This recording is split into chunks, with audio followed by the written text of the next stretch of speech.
What's up? Today I'm going to do a quick review of the new Spectral album, A Diabolic Thirst. In the pantheon of spectral noun bands, this one has definitely risen to the top for me. I used to prefer Spectral Voice a little bit, and Spectral Lore was always somewhere kind of at the bottom. Spectral Wound was right in the middle there, but with this release, they're by far my favorite spectral noun band. Wow, that wind is loud. So this one is a 6-track, like 40-minute release, I think, somewhere in that ballpark. And it's just this like really modern take on raw, melodic black metal. They've got these just like super fucking killer, memorable riffs. If you've heard any of the singles off this record, you already know what I'm talking about. Like, there's just like entire sections of these songs that just get stuck in your head from the very first listen, which is great. That's exactly what makes an album a year-end contender for me. Just because when you have those passages you want to keep coming back to, you sort of engage with the album more and more, and you keep listening to it more and more. You find more stuff you like, and eventually, it's one of your favorite releases of the year. This one only came out like on Friday, I think, and I'm already pretty sure it's going to be one of my favorite releases of the year. I've listened to it probably 4 or 5 times since the full thing dropped, and I've listened to the singles an insane amount of times. Frigid and Spellbound, I think, was the lead single from this one, and it was just like one of the best songs I've heard in a very long time.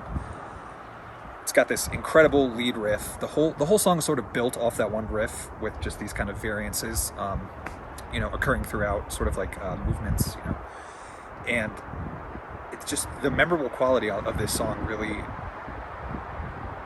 I don't know, it sets it apart from a lot of raw black metal for me, because while I do enjoy a lot of raw black metal, a lot of it is sort of just like an aesthetic experience more than anything else. I think you know what I mean. It's sort of like, oh wow, this album art is really cool, and then you put the record on and you're like, yeah, this is like super grim and sounds like it's from the 90s. That's cool. Like, this is a fun thing to listen to. This record, A Diabolic Thirst, is not really like that at all. A lot of effort went into the musicianship. It's very apparent.